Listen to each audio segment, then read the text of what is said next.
Hello, everyone out there in podcast land. Welcome back to Adventure Capital, where we not only discuss the entrepreneurial journeys and adventures with founders who have raised capital on Wefunder, but also the different resource providers and mentors helping founders along the way. Huzzah! Today is quite the treat, seeing how we have the bird and code whisperer himself joining us, Greg Belote, our co-founder, offering a much needed and wanted perspective to the founder journey and all things Wefunder. The arm hairs are rising already. Wefunder gang, take it away. So Greg, Wefunders co-founder and CTO, welcome to the Adventure Capital podcast. Thank you, Jonny. I'm so excited to be here. We are very excited too. We spend these episodes usually interviewing founders that have raised money on Wefunder. I guess you are also a founder who has raised money on Wefunder. Technically correct. Really, the best I kind. think you're the first team member that we've interviewed for this podcast, and we're really stoked to pick your brain on the journey of Wefunder down the years and what it's like to be on the engineering team at Wefunder. But let's start by going right back to the beginning, actually, even before Wefunder. What was young Greg doing before you founded Wefunder? Young Greg. Well, it depends on how far back you want to go, but I started dipping my toes in the world of startups back in 2010. I founded my first company. I left my nice full-time gig at TripAdvisor to found a startup that doesn't exist anymore for good reason with one of my close friends from college. And that's actually where I met Nick, my co-founder of Wefunder. So we started this company called Tutorial Tab and got into Techstars Boston and shared an office room with Nick and learned a lot of hard lessons about actually building valuable businesses. But ran that for about 9 months, started another company that didn't do well either. And Wefunder was the third time the charm startup for me. So just to dig in while we're there, what were one or two of those hard lessons that you learned about starting companies? Yeah.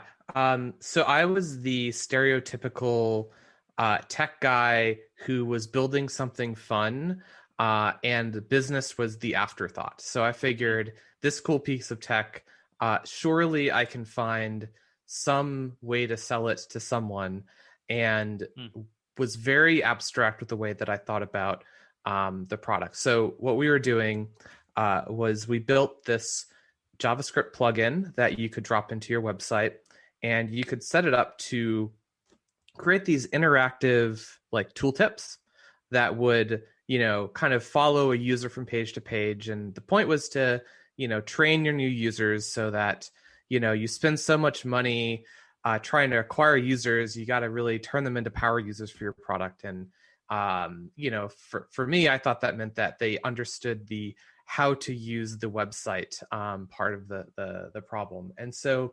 you can kind of see things like that now where like a new feature will be launched on YouTube, and then there'll be a little tooltip that is like, hey, step 1 of 4, check out this new thing. And usually you're just trying to find the X to stop it.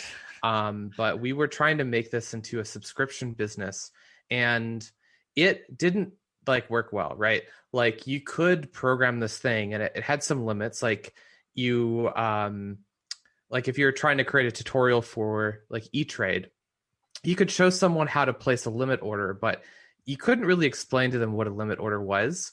And so what wound up happening was that, if you made a spectrum of products where on one end you have these really complicated products where the problem is not where is the button and how do you fill out a form, it's like what you're trying to do is complicated. And on the other end, there's the startup where the user can't find the button, at which point you're just better off fixing your user interface as opposed to slapping on this tutorial. So we had a very narrow band of companies. And one of the biggest embarrassing mistakes that I made like this was like my idea. I came up with it. I was very attached to it. And this was, I don't know if you remember, but back in 2010, like customer development was a big thing. This was around the time that the Lean Startup came out, and everyone was talking about how you need to talk to your customers to learn what they want, so you can build things that they want and will pay for. Common sense stuff. And so we met with dozens of founders and companies.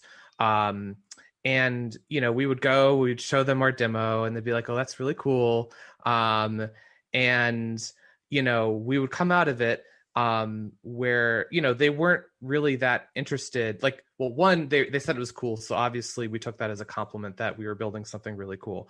And two, you know, they weren't bullish on like using our product. And so our conclusion wasn't, you know, well, clearly we're not building something that's really important for people. It was, we must not be explaining our vision correctly. We must be doing customer development wrong. And so we were just plowing ahead with our idea of what this vision would be. And there was lots of, you know, well, if we could increase conversion rates by 1% and multiply that by the amount of revenue someone makes, we're adding millions of dollars of value to a company. But at the end of the day, we like, one, we didn't get anyone to pay us money, but two, we went through the exercise of creating tutorials for companies for free. We'd basically be like, here is a piece of JavaScript. You put it in your website and it will create these tutorials for people so that they will learn how to use your product.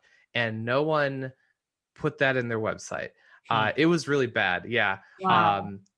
So lots of stubborn clinging to my precious, you know, first idea that I had that seemed like it could be a real company. Which basically seems to be the idea of Clippy. So yeah, exactly. Long and short, you created Clippy. I'm sure it was a better version of Clippy. Come on, this is Greg Belote we're talking about. The technology was really cool and exciting to build, but no one misses Clippy. So when did Wefunder come into existence during this journey? Yeah, it started with Nick and one of our mutual friends, Nick, and they had caught wind that Congress was considering passing legislation that would allow anyone to invest in startups. This was around the time that Kickstarter had, you know, kind of entered the mainstream, where people had heard about these high profile, you know, campaigns where someone raised, you know, millions of dollars to build, you know, products, you know, basically doing pre-sales. And it was also still in the aftermath of the 2008 financial crisis aftermath, right? So, you know, throughout Techstars, you know, we would talk about how cool it would be if we could all own a piece of each other's business. And that way, if one of us is successful, we at least get to share in that success. But given the rules and regulations, that wasn't really a feasible thing to do. So Nick, having, you know, caught on that this is something that was being considered, he got really excited and he got involved with trying to promote this legislation. And so Wefunder actually started out as kind of an online petition. Like it's in the code. Like there's just like it was a petition website with maybe a mock-up or two of what a profile would look like. And wait, is that where the signatures at the bottom of the charter come from? It was reused. Yeah, that's part of it. Yeah. And yeah, I mean, he did something pretty clever where, you know, it was a petition that you sign and then you share on Facebook with your friends, but you would also, there'd be this drop down where it would say you're basically signing like, I want the right to invest in, and there'd be a drop down. It would default at like $2,000. I'd like to invest $2,000 in startups and small businesses, and then you'd sign it and then share on Facebook. And so what happened was he went out and got all of his friends to sign this petition and share it. And because it had this number attached to it, when you added up that number, it started to become an impressive figure. So you launch this petition, and then you get $1 million or $5 million. I forget what the figure was, but he was able to leverage that in order to get local press in Boston, because that's where we were at the time.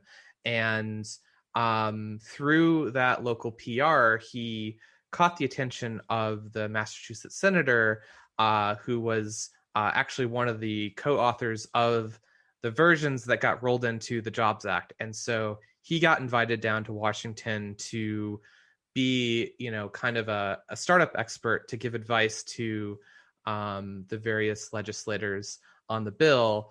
And so he was able to make some connections with staffers and some members of Congress. And, long story short, it did eventually pass into law back in 2012. And I joined the company shortly after that. I had been winding down my startup and dipped my toes in the consulting world and was looking for something more fulfilling in my life. So I was a pretty close friend with Nick. We would, stay together late in the co-working space and order fried chicken wings for dinner every night. And he needed a technical co-founder, and I was pretty excited about this whole crowdfunding thing, and things worked out. Was it love at first co-founder site? Like, I guess you were kind of working on different startups when you met Nick. So did you just kind of get to know each other and you got to kind of think, oh, wow, like this guy's really smart. We would complement each other well. And then when the opportunity presented itself, how did the relationship come to be, I guess? And of course, Mike was involved as well at this point. Yeah, totally. No, it was at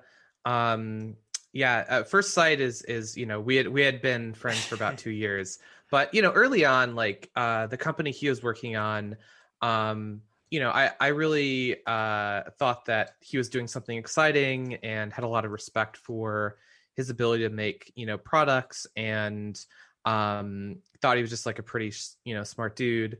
And we actually did work together a little bit beforehand. We did these consulting gigs. And so it was, we kind of knew each other professionally and then became friends, which in my experience works out better than the other way. It's hard to have close friends, and then it's harder to find that perfect mesh of skills. But Nick and I complement each other really well.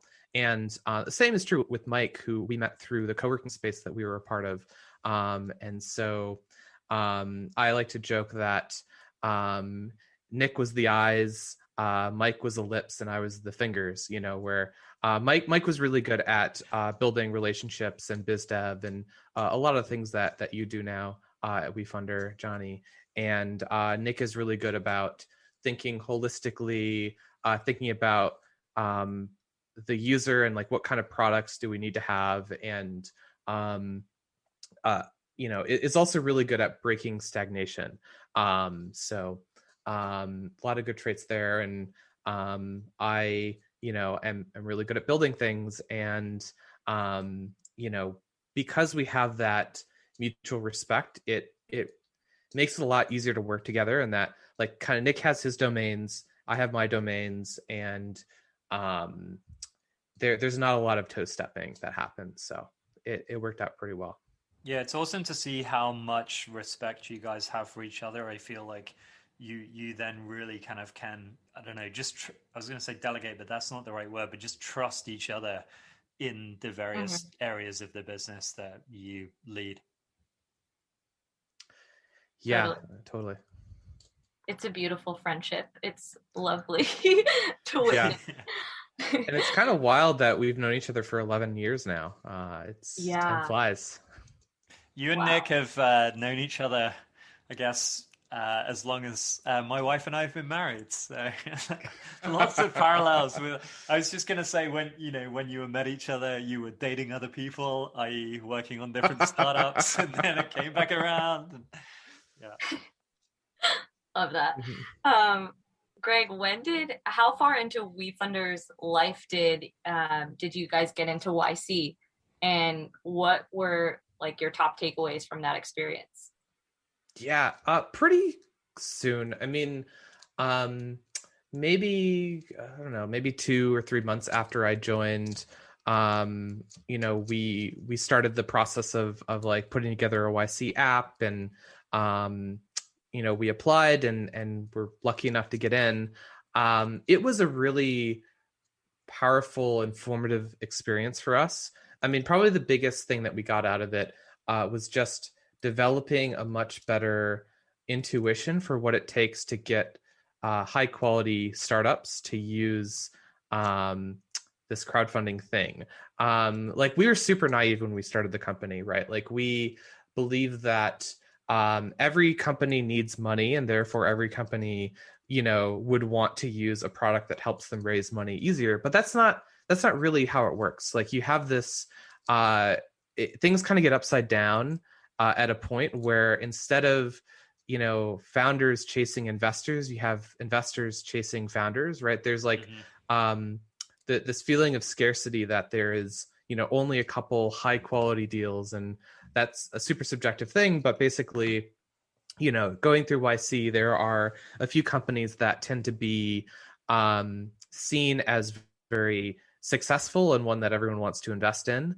And for those, you really have to fight as an investor to get in. And so when you start introducing new regulatory things that haven't been tested, or just any amount of friction and work, it becomes a very tough sell to get that company to use your product. I mean, like, when you're comparing, like, hey, I have a bunch of investors trying to write me $100,000 checks, and I have to pick which ones I don't accept. They're not too keen on launching a multi-month crowdfunding campaign to try to raise $1 million. So it was really interesting. I mean, we had a lot of ideas, and thought that we had fixed all the problems back in 2012, and try to get companies to raise using what's called like blue sky law. Like, each state essentially has their own rules and regulations for accepting non-accredited investors, like friends and family type folks. And if you pick the right states and you follow all the constraints, you can raise about you can raise from about 35 people. And so that was what we did to kind of dog food our platform. Is in the fall of 2012, we raised money on Wefunder for Wefunder, which was great. And we timed that with our YC applications, so that we can come in saying, hey, we just raised $500,000 with our own product. But we had a hell of a time trying to get other companies to jump through all those hoops.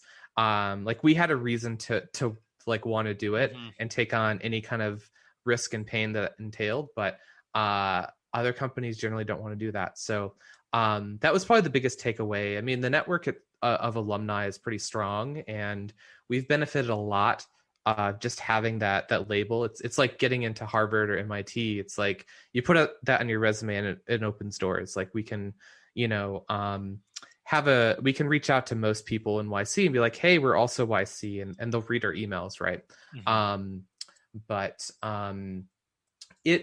That like learning of what it took to get some of the most sought after companies to want to use like what it takes to sell those companies was really valuable. And you can kind of see like fingerprints of that traced throughout the years. Even today, like, a lot of our product design and thinking kind of originates in what would make this a no-brainer for a top tier YC company, because a lot of that can, if it's something that is compelling for a company that has too many fundraising options to consider, it's generally going to translate well to companies that aren't in that fortunate or privileged of position. So I was going to ask a different question, but actually, just while we're on this subject, we were talking about this the other day.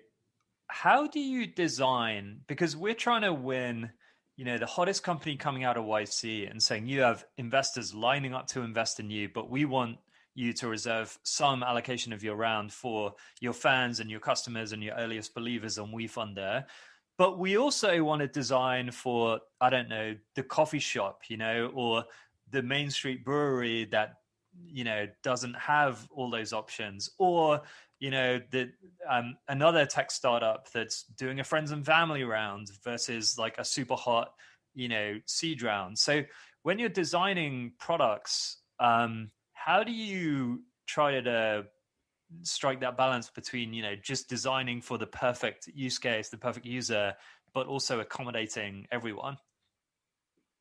That's a great question. I mean, that's like classic hard branding, challenge is if you're gonna fragment your brand to mean all these different things, it means nothing. And it's also tough for us because what we do is so complicated. There's so many things that we do that there's just no way that you can really sum it all up in your kind of initial pitch or conversation. So, I mean, you just kind of pick the parts that you think are important to those different audiences and focus on that.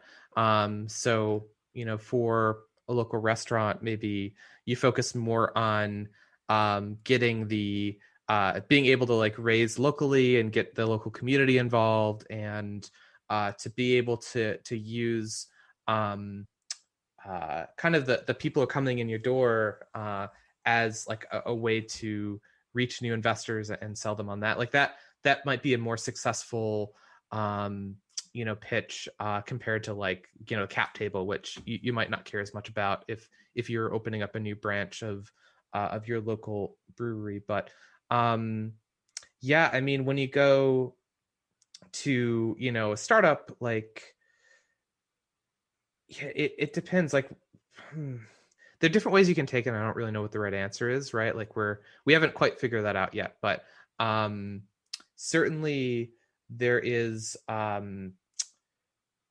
lot of power in having a lot of lux surface area. Like if you have a product that, it's kind of the same pitch in a different form, right? It's like you get all of your customers involved and they love what you're doing, and they're going to help evangelize and tell their friends about it. That can be helpful. One thing that we've been talking about for so long and haven't really figured out how to do is that, how do you actually tap into, you have 1,000 investors, let's say, like, how do you like really leverage that network? Like, it's hard to know who those people are, but, odds are, like, let's say you're trying to talk to someone, in shipping, like you want to talk to someone at Flexport, and like odds are if you have, thousands of investors that like maybe one of them knows or like works at Flexport or knows someone in there, like can you essentially join all the LinkedIn networks to figure out who knows who, and can you find other ways that the crowd can help you do like well packaged tasks? It's like tricky, right? Like, like simple example is like, hey, we're going to launch a product. You tell all of your investors, hey, on this day we're going to do a big launch, tweet it out to your friends, like that kind of makes sense. Are there ways to ask for help in ways that someone who has been following your business can kind of jump in and help in a way that's not going to be overwhelming? It's tricky. I didn't really answer your question, but there are a lot of pieces, and I'm struggling with the answer to that question right now. I think probably as a company, we seem to be kind of coming down on the side of like being quite focused in how we're designing the product and communicating on the founders that we most want on the platform.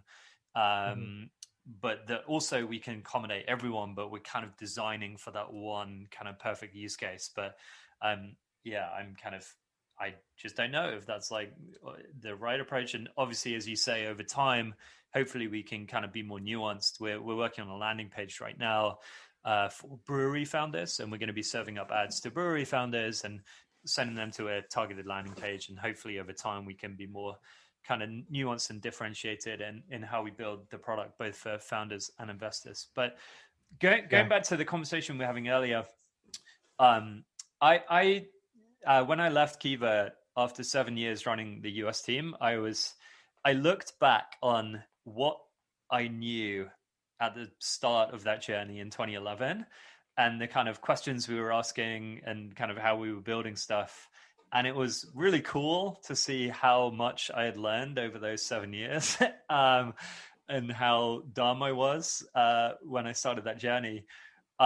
You were just talking then about, you learned that it was kind of hard to persuade YC founders to raise on Wefunder, but either on the business and strategy side or on the product and engineering side, what are the other things that you look back on, like 2012 Greg or 2012 Wefunder, and you're like, wow, we really didn't know anything. And it's so cool that we learned these like really important lessons over the last decade. Yeah, it's let's think. I mean, one of the things that we didn't like, I think we did it right earlier on. Maybe not 2012, but kind of doing whatever it takes for these like flagship customers to use your platform. Mm-hmm. That includes like bending and breaking your product by hacking stuff in to accommodate what they want. What, Greg? We've never done that, have we? Yeah. But I mean, just imagine, trying to, there's, so as an engineer, you kind of have, like one way to think of things is you have all these constraints, and they can either be loose constraints or tight constraints, where you can come in and say like, okay, well, you can only raise if you are a C Corp using the safe note, mm-hmm. And you have to use their contracts. Like that is a choice that you could take. But you're going to lose companies that are like, well, our own lawyers put together this safe contract that we want to use, or, we want to do a convertible note or share price or things like that.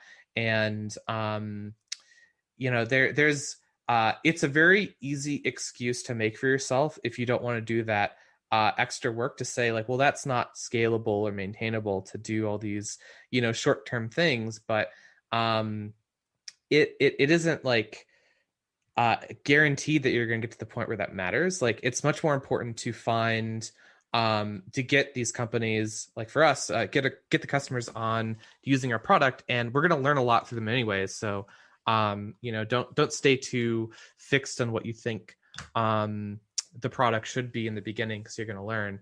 And like one really great thing about Nick is that he is good at just like really pushing and trying things, even if it's like really messy and chaotic internally. Because you just got to learn by getting it in front of people. Like that was one of the problems we had in our initial attempt at doing crowdfunding back in 2012, is that we like talked to a lawyer about how to, let's see, I think we talked to like some third tier VCs and a lawyer about the problem with crowded cap tables, and thought, okay, well, we're just going to draft a document that solves all of those concerns and we're done, but it wasn't until we actually tried to get companies using this that we learned that there are problems to it. Like one example that kind of surprised me was, we had this like proxy agreement where if you were making an investment in this convertible note, you would proxy your voting rights to the CEO, and that would just take care of any kind of problems that you would have. But that neglected the reality of, like if your company is being acquired by a firm that really cross its T's and dot its I's, like it's going to want to make sure that every investor signs off on the acquisition, even though technically they might be able to proxy the right. Like it's an uncertain thing. They could sue the parent company and it could tank the deal. And it's just like that lack of like understanding that nuance, or even knowing that it could be a problem, didn't happen until we actually got in it and tried, pushing our way of doing things and getting kind of that feedback of like, no, this is not something that we're going to do.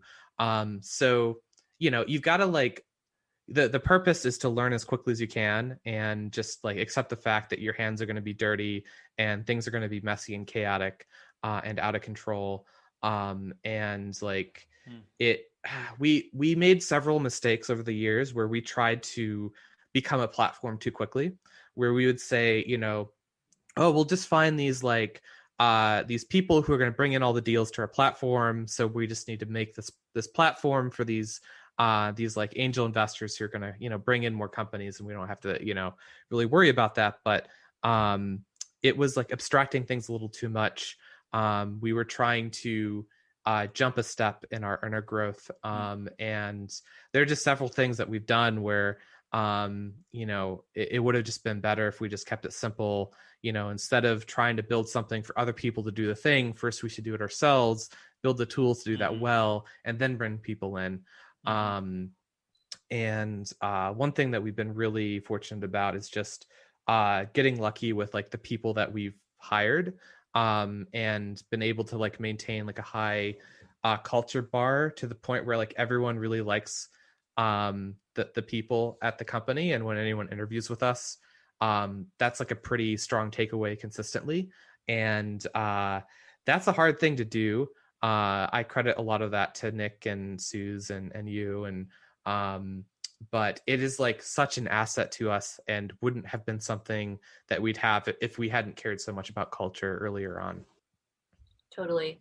Yeah, WeFunder is such an interesting place where like not only is the company building things for the first time, but also we operate within an industry that is being set up for the first time. And there are just so many gray areas to navigate. You know, add rapid growth onto that. It's truly the perfect storm. Yeah. Also, just to add on to my answer, sorry to cut you off. Yeah, no. Another thing is like, it's surprising how far you can go by using this like Wizard of Oz technique when building products, where instead of actually having a backend that does things automatically, it's just like a form and some human does something in the background. Are you the wizard, Greg? I am the wizard. Yeah. In this analogy, Greg is the wizard. We've got it on tape. On the record, Greg is the wizard. Now we know. Yeah. My favorite saying at Wefunders is an act of Greg instead of an act of God. Comes by an act of Greg.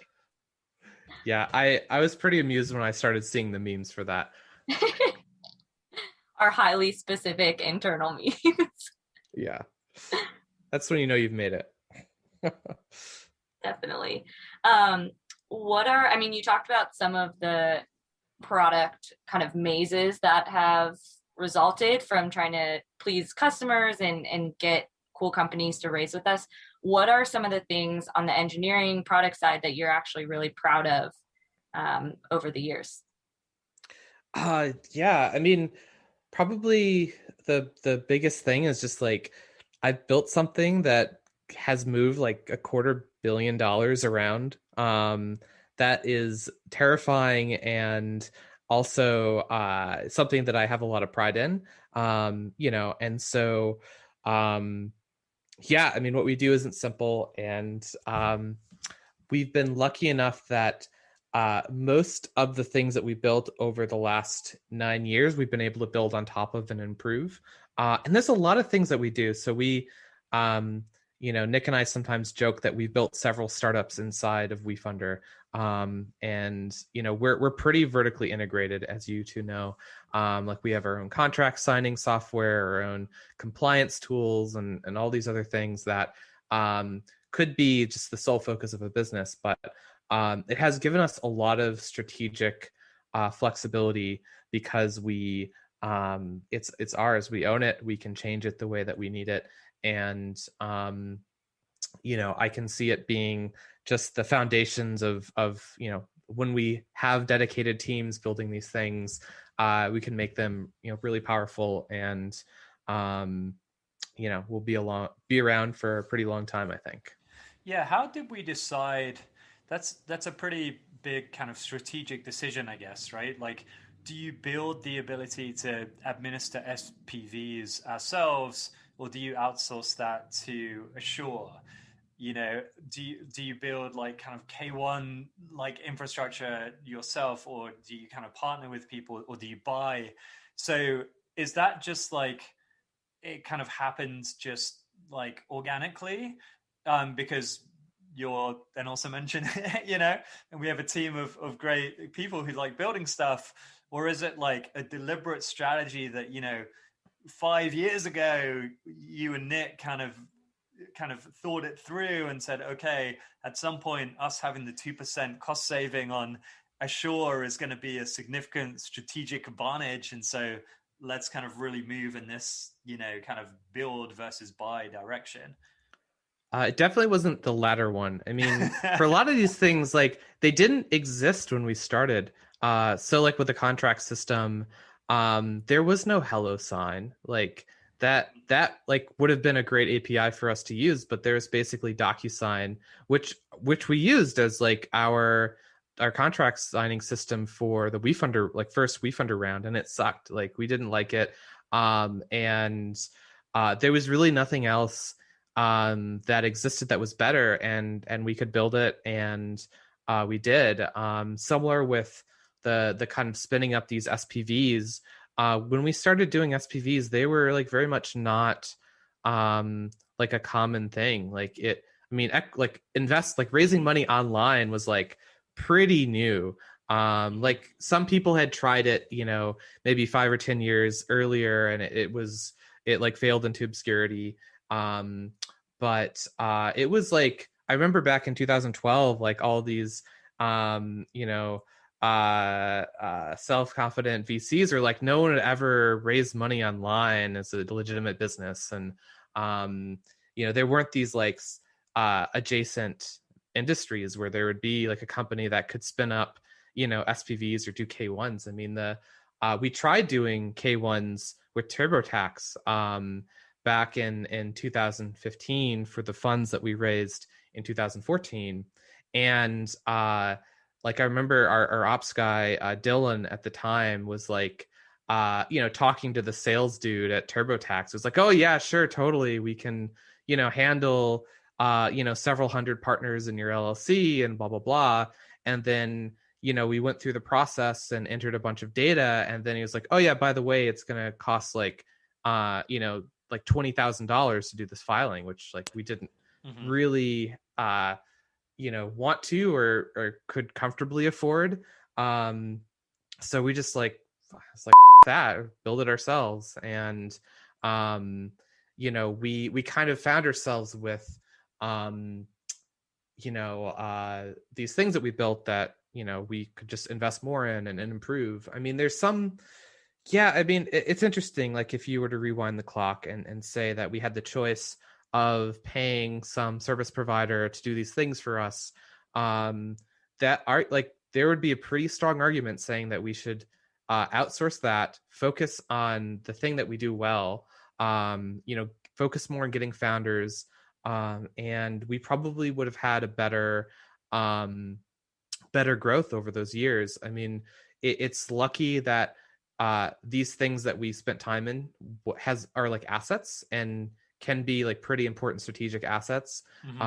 Like we're the only crowd like Reg CF platform that I'm aware of that has, our like the way that we do money management and escrow. Everyone else outsources to some third party company.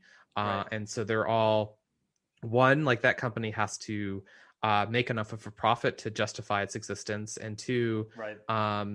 Like if they want to do anything, that's custom, pretty different, a custom, like they have to convince the company to let them do it. So, and there's a strategic risk as well. Yeah. I've had a couple of the partners in the sector that other platforms use are, maybe on shaky ground financially. And so if that goes away, then you're scrambling to find an alternative. Yeah, that's really interesting. So, I mean, you were talking before about a highlight, something you're super proud of. You built a system that $250 million has been transacted through, and probably this time next year it'll be $500 million. But are there any big regrets that you have that you're willing to share publicly on a podcast? But if you kind of look back over the years, do you kind of, and I guess thinking of like CTOs of other startups that might be listening to this, what are some big mistakes that you've learned from, or if you could wind the clock back, you'd do it differently? Certainly. I mean, Where to begin? I mean, not investing in junior talent is like a pretty clear mistake that I'd made. It wasn't until 2019 that we seriously started doing that, and it's been great. I mean, we found some really impactful, great people who we hired and then trained over the course of 6 months to a year, and who are like very important contributors. But I remember back in 2015, 2016, not wanting to hire a junior level engineer just because the kind of difficulty level of contributing to our code base, because it was messy and complicated, and I had a lot of reasons and didn't have time to train them and all those things. I really only wanted to hire like mid-level and senior level people, which, I did hire some, but it was really slow and hard, and probably would have been faster if I just hired a couple of interns and then spent, more time just training them and focusing on finding someone who's like a really great fit culturally and who can bring, more than just an ability to code to the company. The gradient that was like of the line at startups, I feel like the gradient of the line is probably more important than the y-intercept. Yeah, and it's not like, I was thinking that WeFunder would like only be around for another year. It's like, yeah, this is like a 5, 10, 20 year endeavor. Like, sure, I can hire someone, and if I spend like 2 hours a week, mentoring them, and like, it's not like the only work that we have is hard work that only, the smartest of the smart people can do. No, that was ridiculous. We had plenty of things that needed love and attention that someone could work on. So that was like a pretty clear mistake, just in the contrast of being like a really understaffed team. Like, for a long time you would have like 2, 3 engineers, maybe 4 engineers, and trying to like really punch above our weight class in that. Our competitors would have like 20 engineers in their team. They'd have a company of like 80 people. WeFunder would be like 12 or 15 people, and it's like it was not necessarily the most pleasant thing to do, because when you're really understaffed, it means that there's just a lot more work for everyone to do. It has forced us to be smarter. Like, we can't solve problems by just hiring a bunch of people. We have to solve them with technology, right? Which long term is generally better to have when you're hiring people, because then our account managers, today can do so much more because of the things that we built and laid in place over the last few years. So like, the hiring people definitely, and like you're saying before, like there are a lot of things that require an active Greg, like things that that aren't automated, that require someone with a lot of context, who knows like how things work, to go in and do something like very special.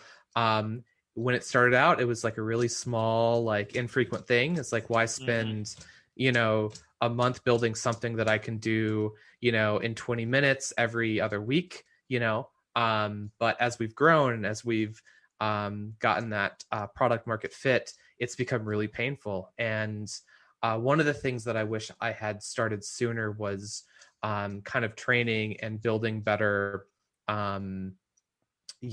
documents for folks. Like, right now, what I'm doing these days is like, when I'm doing one of these tasks that are kind of manual, that I shouldn't be doing as the CTO, but still am, like, I'll bring someone in, do some screen sharing, maybe do a screen recording, talk through what I'm doing, and slowly train people up so that it doesn't have to be just me.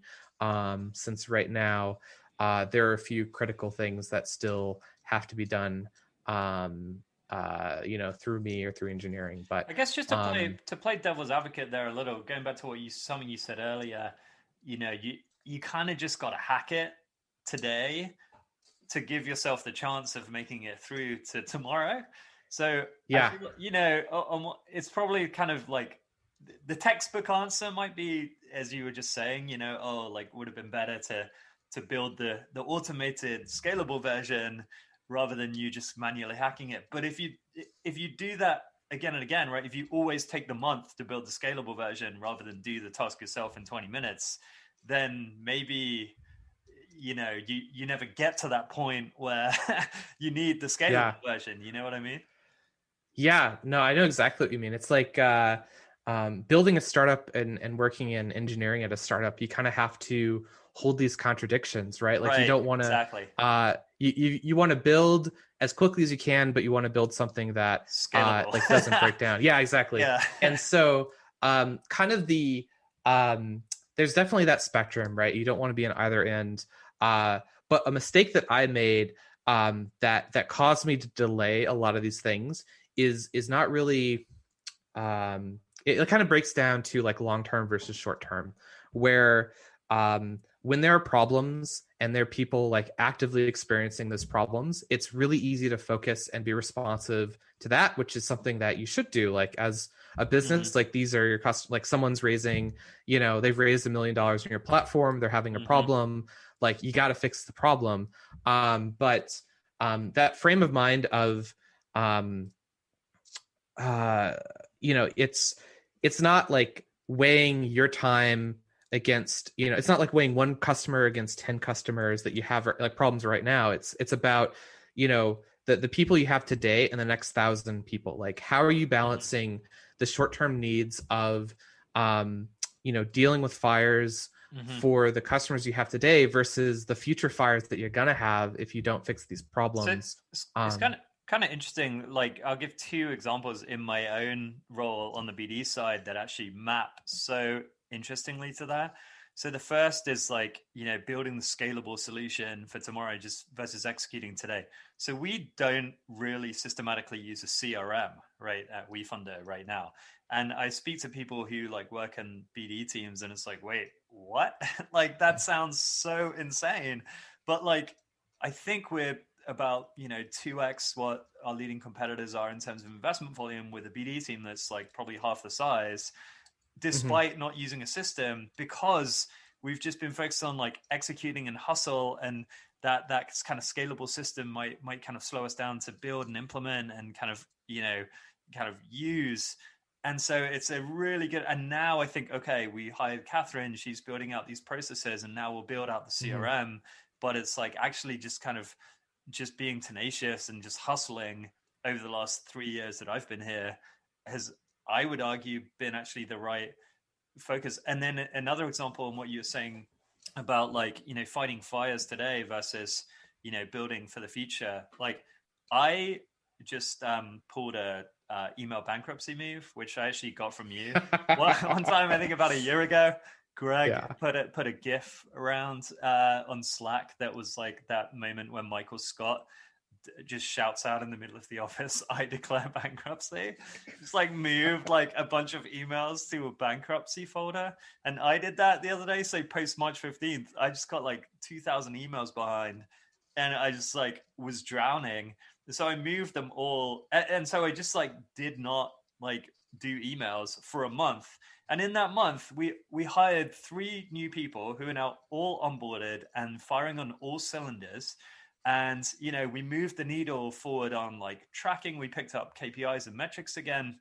And the amount of progress on infrastructure investment and building for the future in that month was phenomenal. But like, I totally dropped the ball on like the business as usual stuff. And to like a crazy extent, like I pushed it too far to the other extreme. But yeah, trying to find that balance between like obviously trying to fight fires and keep customers happy today versus trying to invest for the future is just impossible challenge. Yeah, and one of the things that's people usually don't consider when weighing that is like, sure, you could build a CRM, but like you don't know if it's going to be the right CRM. Like we've tried CRMs at Wefunder and they weren't right. And we ended up just, abandoning them because it wasn't worth the maintenance. You learn so much by just doing it. And you have so many ideas of how to make it better, having done it yourself and feeling those pains. And you get to a point where it's like unarguable that we need it. And then that's like definitely the point where you want to build it. Well, Um, thanks for giving a justification for my incompetence, Greg. I appreciate that. yeah, you know, with email, like if it's really important, they'll email you again, right? So maybe not with BD as much as engineering, but that's how I rationalize it to myself. Mm-hmm. If I declared bankruptcy with my email, I would have so many just furious founders. It would be the worst thing. Different role, but I had a few so of those. obviously, yeah. Obviously, it's a super exciting time at WeFunder with all of the different March 15th changes that we've mentioned a couple of times. Startups can now raise 5 million through Reg CF. We have testing the waters, SPVs, all of these amazing milestones.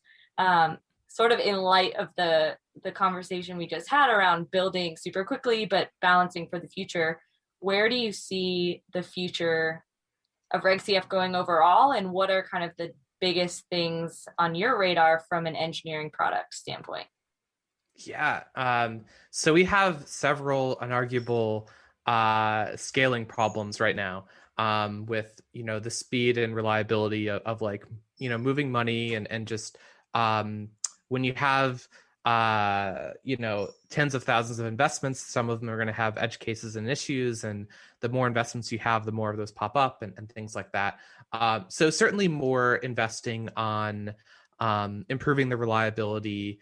One big goal that I have, so right now, when a company raises money, you know, we'll send them, you know, like a disbursement of funds periodically, maybe once during the campaign, once right after they close, and then once a little after for any stragglers. But one point I would love to be at is to be able to send like very regular disbursements to companies. So almost like when you go to work for a company and you get signed up on payroll and you're going to get paid every other week, and you know you're going to get paid every other week, you just connect your bank account and it happens.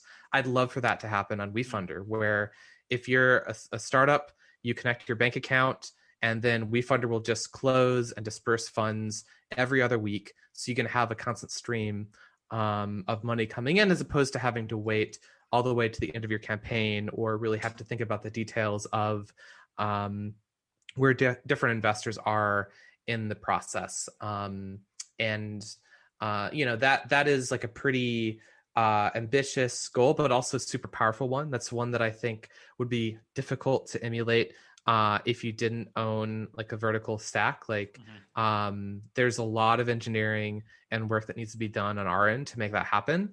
And I mean, a lot of nice things happen along the way. Just like having an ambitious goal kind of forces you to make good decisions. It's a good compass for decision making.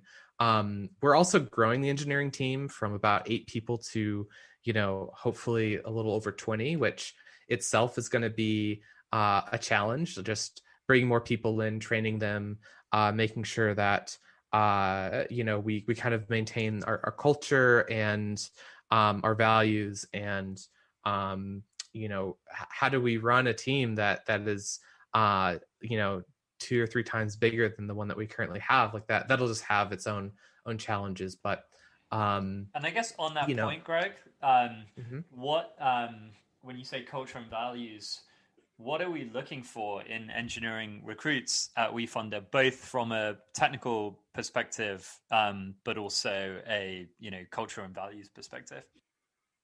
Yeah, it's really important to me that everyone who joins the team is really good at managing complexity and is able to exercise good judgment on the spectrum of, you know, do I hack something together and get it out now and then learn from that, versus I need to build something super reliable and needs to be maintainable and readable. You know, when dealing with money, like you don't want to be just, you know, shooting it out and you know, just you want to make sure that it works reliably. But when you're testing out new features and things that you don't even know if investors want to use, then being more aggressive at pushing something out when you know that it's okay for things to break. And that's like a hard that's a hard thing for someone to be good at, because it requires like holding that contradiction of, I want to build something well versus like, this is really messy and dirty, but I just need to get it done and be comfortable enough, to not like have to stop and clean it up. And it's like, oof. So Like that's those are like so that's I presume, quite a hard thing to know if you're junior, right? That seems to me like that kind of judgment would seem to, like, when I was in management consulting, like as a new analyst, right? Like all the new analysts would always, like, they get an assignment from the partner and then they'd go away and spend 3 days building this super complicated model, and then they would bring it back and it would be wrong. And also the partner was like, wait, I thought this was going to take you 30 minutes and it ended up taking you 3 days. I feel like that judgment thing is probably kind of harder to find in raw, like, or junior engineers. Is that fair, or is that just something you can rapidly coach someone on? It's hard to coach someone on. I'm not sure how to really train someone. I don't have like a well packaged like set of steps to evaluate that, but our interview process involves a lot of like writing code and working on pair programming with someone for half a day, working on a feature, or working on kind of a more what word am I looking for? Just like working on some more pragmatic project, and like having interviewed and talked to a lot of people, like there's some pattern matching and subjectivity to, like, is this person so with like more junior developers, one thing that we do want to see is that they have a lot of drive to learn and are very quick at learning, because you're going to want them to make a lot of mistakes or do a lot of things that will result in a lot of mistakes, and then learn from those and adapt quickly.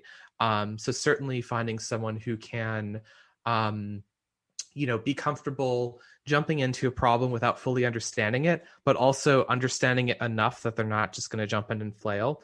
Having someone who does have some degree of self-awareness, of knowing what they know, knowing what they don't know, knowing when to ask for help versus try to figure out things themselves. You don't want someone to try to figure something out for 3 days that you could, talk to them and explain in 15 minutes. But at the same time, you don't want someone who, is going to stop and ask every time they bump into something they don't know. And so we try to suss some of these things out. We also look at like the work that someone's done, so if they've built, something complicated or interesting and can talk about it, expertly, and you can kind of pick up on a lot of these things. And at the end of the day, like, you're not going to know 100%, but we try to aim for a process that is that optimizes against false positives, because there's a really high cost to hiring someone who's not a good fit for the team. So we will have false negatives in our interview process, where there'll be someone good, but they aren't clearly a yes hire. But it is it's a hard thing to do, and I don't really it's like one of those things where I don't have a playbook for it. In a sense, is you just have to kind of jump in, interview a bunch of people, and it's hard finding engineers in general. So maybe not the best soundbite for a podcast, but it has been my experience. Working at Wefunder is it's very, very challenging in many, many dimensions, and hiring engineers is certainly one of them.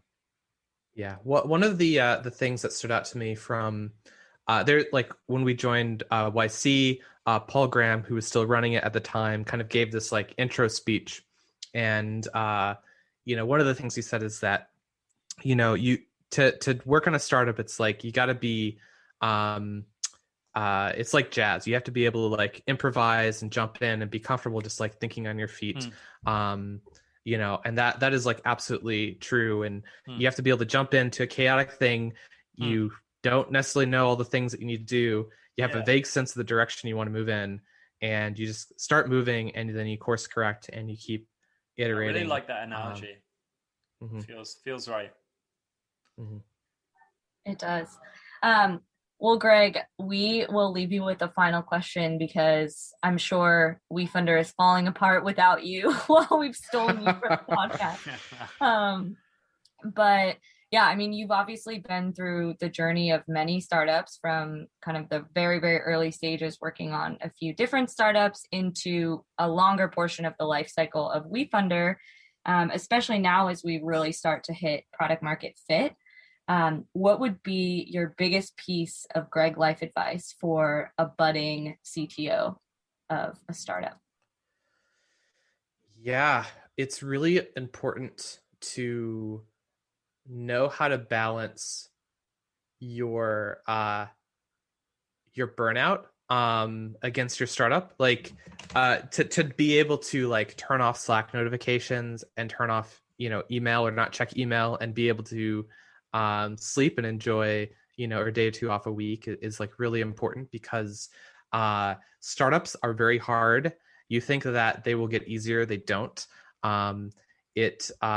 When you solve one problem, you typically introduce more hard problems. Like the classic thing I believed as a new founder is like, oh, after I raise money, I can just hire people and it'll be great. No, you gotta find the right people, you gotta manage them, and then you have while you have people dealing with a lot of the problems you currently deal with, the harder problems are going to bubble up to you. So then a greater share of your time will be dealt with, will be dealing with these harder problems. But generally it's,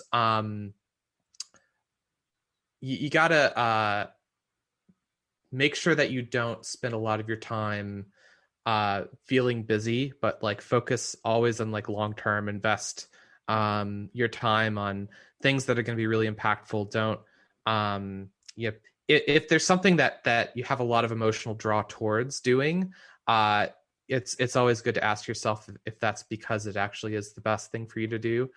But I kind of sneaked in 2 instead of the 1, but that'll be my parting advice for today. What a gift from Greg, an extra piece of advice and an hour of your time. Thank you so much for being on this podcast. It is always super interesting to open up the mind and life history of Greg.